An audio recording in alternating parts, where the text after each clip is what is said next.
قرآن کې عزتمندو د فهم او د عقل نسبت اکثر زړه ته شوی دی.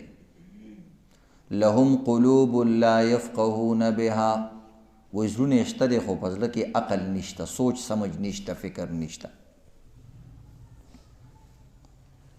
نو آیا دا عقل کم ځای کې پوندو کې که عقل کې دماغو کې که په زړه کې؟ زمونږ پښتانه قمقل سړي ته وایي ستا عقل پوندو کې دی. مطلب یې همدای چې ستا عقل نشته، په ځای باندې نه دی. نو دا خبرې هسې نه شوي. نو چې د چا عقل کار نه کوي، ساده توب کوي او ورځي کې د حکمت نه کار نه علي، نو بیا خلک ورته وایي عقل دې پوندو کې دی، یا وایي د اوږد سړي عقل پوندو کې دی. نو دې کې یو لوی اختلاف دی چې د عقل په کوم ځای کې. ساینس څومره ترقي وکړله، پخوا څومره ساینسدانان تیر شوي دي او دوی اوسه پورې دا معلوم نه کړه چې د عقل په کوم ځای کې دی. او بیا رالګي په اسلام باندې او په دین باندې او په قرآن باندې اعتراضونه کوي. هلکه ته اعتراض ولې کوې؟ وایي زه د عقل په بنیاد باندې اعتراض کوم. وایي ته خو پهله دا وښیه چې ستا د عقل کوم ځای کې دی چې موږ یې لږ چیک کړو. خپل عقل انسان نشي ښودی چې دا په کوم ځای کې دی. د ټولې دنیا انسانانو کې، ساینسدانانو، عقل پرستو کې اختلاف دی. عام خلق خو ته وباسه. ارسطو مشهور ساینسدان تیر شوی، ارسطاطالیس ارسطو ورته وایي. ابو نصر فارابي، بولی سینا، مشهور ساینسدانان تیر شوي. تاسو د کیمسټري او بیالوجي په دې کتابونو کې تذکیرې کتلي. هغوی وایي چې دا عقل په زړه کې. جدید ساینس او ډاکټران، اطباء او میډیکل ساینس دوی وایي دا دماغ کې. دوی دا دوی سې اختلاف دی.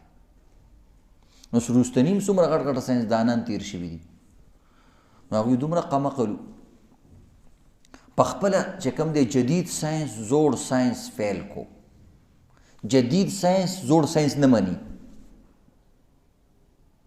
نو ساینس کې په خپله باندې اختلاف دی. د ساینس به څوک دګي، د دې دواړو ساینسدانانو فیصله به څوک کوي چې ساینسدانانو کې اختلاف شو چې هغوی عقل ډېر مضبوط عقل وي او ټول خلک دنیا ورپسې رواني، ریسرچ یې کوي. نو دې وجې نه عزتمندو قرآن پاک دې څیزونو سره ډېر کار نه لري. قرآن پاک د څیز فایدو سره کار لري. وایي عقل چې د ارضي کې پروت دی کارو سره مه لره، خو کار ته واله. یو سړي یو ځای کې کار وشو، ناشنا کار وشو، ښه کار وشو، چا کړی دی؟ چا کار سره څه کوي؟ چا کړی دی؟ چا کار دی خو ښه کار یې کړی دی. یو ځای کې بد کار وشو، کار ته بد ووایه. نو دې کې عزتمندو د ساینسدانانو اختلافات دي. تاسو چې دا ساینس وګورئ، زوړ ساینس او نوی ساینس، حیران بشئ. او دغه ساینسدانان کله روچتېږي په دیني اعتراض کوي، په مولا اعتراض کوي. نو خپل عقل نشي معلومولی. عقل اوسه پورې دا معلوم نه کړه چې عقل چېرته دی. عقلمند اوسه پورې دا معلوم نه کړه چې دا عقل کوم ځای کې دی. د انسان بدن څومره وړوکی بدن دی او زړه څومره وړوکی ځای دی، دماغ څومره وړوکی. د سنډانه خو د انسان مازغه واړه دي، معلوم یې نه کړه چې عقل دی کوم ځای کې دی. خو قرآن عزتمندو ساینسي او میډیکل حوالې سره اشارات کوي، خو بحثونه ډېر نه کوي. او د هغې دپاره شریعت لارې کولاوي کړي دي چې ډاکټران دې ریسرچ کوي او دا ایجادي علومو کې الله رب العزت اختیار ورکړی دی. دې کې د کفر او د اسلام څه خبره نشته. الله رب العزت کلا نمد هؤلاء وهؤلاء من عطاء ربک وما کان عطاء ربک محظورا. وی دا دنیاوي بال او متا او دنیاوي فایدې الله رب العزت دا موږ عام کړي دي. دا د الله عطا ده او دې کې څه ممانعت نشته دی چې یا مسلمان له ورکوم یا کافر له ورکوم یا هندو له یا سیک له. څوک چې ریسرچ کوي، څوک چې منډه وایي، الله وایي زه په هغې باندې دا دروازې کولاوم. دنیا کې پابندي نشته دی. که کافر خواري وکړه هغه مخکې ځي، که مسلمان وکړه هغه مخکې ځي. مسلمانانو پرېغوسته، ساینس لاړې ووتلو نورو خلکو ته، دوی وروسته شو. نو بهرحال دې سره د اسلام سره دومره تعلق نشته دی چې موږ معلوم کو، خامخا دې معلوم کو چې دا عقل په کوم ځای کې دی. خو اسلام بیانوي چې عقل هغه عقل دی چې کوم په صحیح لاره باندې تا روان کړي. او که عقل دې موجود هم دی خو تا ته صحیح لاره ونه ښوده نو الله وایي قلوب لا یفقهون بها زړې شته خو عقل یې نشته، عقل پکې نشته. او دې ته شریعت چې کوم دی مذمت کوي. نو د آخرت په اعتبار سره چې انسان صحیح لاره باندې روان کی دا صحیح عقل دی. بار داسې اشارات مې ورته کړو. اوس عقل کم ځای کې دی نو قرآن پاک کې اکثر نسبت دماغ هغه ته کېږي، زړه ته کېږي. خو داسې هم نه ده چې مثلا دماغو کې بالکل عقل نشته. د دې ټولو یو بل سره کنیکشن دی. د ټول نه اول یو خبره رالي، عکس رالي سترګې. د عقل نه مخکې سترګې یو څیز رالي چې د چا سترګې نه یا ړندې وي، بیا د ټول نه اول کړپ په دماغو کې کېږي، بیا هغه زړه ته خبره پاس کوي، بیا مستقل سوچ چې په یو څیز باندې کوي او اصل مرکز دی او رئیس الاعضاء ورته ویل کېږي، د ټولو اعضاو مشر او کنټرولر. نو شریعت زیات زور ورکوي په زړه باندې، او دا میډیکل والا ډېر زور ورکوي په دماغو باندې. هغوی دماغو سره ډېر کنیکشن دی. نو که دماغو سره یې که زړه سره یې داسې دومره خبره نه ده.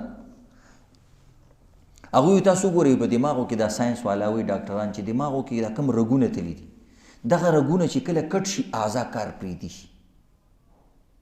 نو موږ وایو زړه هم داسې دی که نه، زړه چې کوم طرف ته وینه پاس کوي هغه رګ دې کټ کا بیا هغه ځای هم کار پرېږدي. د دې ټولو کنیکشن دی. خو په دماغ یې داسې دی لکه یو بټن، اول داسې کوي. خو کله ناکله انسان باید داسې یره راشي اول زړه ودربېږي، عقل ته پته هم نه چې څه چل دی.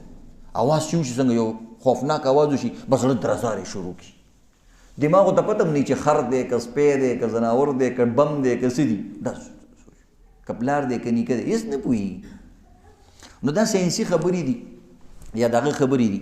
نو داسې انکار نه دي کول پکار چې دل کې هېڅ نشته، نه، ځکه دل طرف ته قرآن کې نسبت شوی دی ډېرو څیزونو.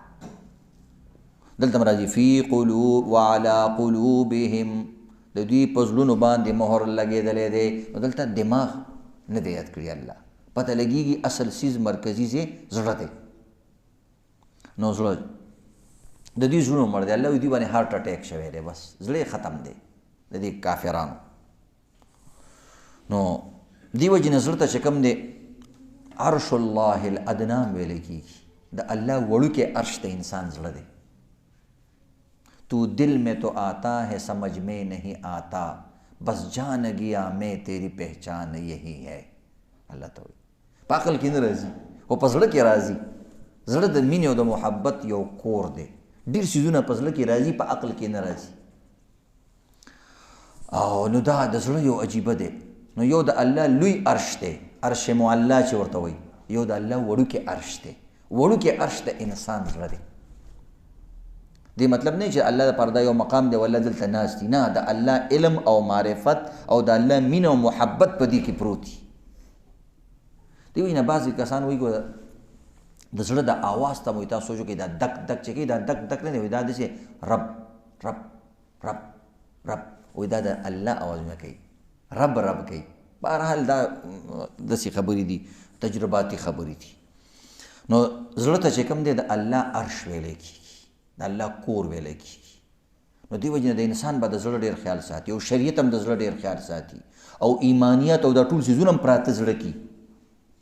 او د دې زړه چې تصدیق قلبي ته ایمان وایي، تاسو ته ویلی شو د زړه تصدیق ته ایمان وایي. نو دا ټول څیزونو کنیکشن د زړه سره جنګېدلی. نو دې وجې نه بعضې شاعران وایي مسجد ڈاوے مندر ڈاوے ڈاوے جو کچھ ڈھیندا پر کسی دا دل نہ ڈاوے رب دلاوے چریندا. وایي که جومات غزار شو یا څه نقصان چېرته وشو خیر دی بل به وکړو که نه نوی به جوړ کړو کار به وکړو، خو د انسان زړه سره چې کوم دی کار مه لره. دا چې یو ځل وران شي بیا دا نه جوړېږي. ځکه وایي رب دلاوې چریندا، وایي دې زړه کې الله اوسېږي. نو دا یو مجازي نسبت وي. الله لکه څنګه بیت الله ته الله نسبت کړی دا زما کور دی، نو الله خو هلته څه شپه نه کوي، لا تأخذه سنة ولا نوم. الله له خو خوب نه ورځي، بلکې څوک دا وایي چې الله وده کېږي کافر کېږي په دې خبره. من قال قال الله فقد کفر. دا یو صرفي نحوي خبره ده چې چا وویلې قال قال الله، وایي چې چا قال الله وویلو کافر کېږي. دا یو ګرانه جمله ده، قال الله ویلو کافر کېږي. نو د دې یو قال نه مراد چې کوم دی قال د قول نه دی، بل دویم قال نه مراد قیلوله ده. من قال قال الله، وایي چا چې قال الله ویلو کافر شو، قال الله موږ قال الله تبارک وتعالى دلته د دې قال نه مراد قیلوله چې چا وویل چې الله قیلوله وکړه کافر شو. الله ته د خوب او د عاجزۍ او د غلط چیزونو نسبت نه کړي. نو بهرحال عقل چې هر ځای کې دی خو د عقل نه کار اخیستل پکار دي، که په غوږ کې دی او که په سر کې دی او که په خپو کې دی، خو کار ته اخیستل پکار دي. او هغه کار دا دی چې انسان په سمه لار روان کړي، اهدنا الصراط المستقیم او غیر المغضوب علیهم نه وساتي. غیر المغضوب علیهم کومه لار ده؟ الله ته دې آیاتونو کې وښودله چې یو د کافرانو لار ده. دا دغه مخکینی صورت تفسیر دی. نو یو دا خبره، زړه درې قسمه زړونه دي. یو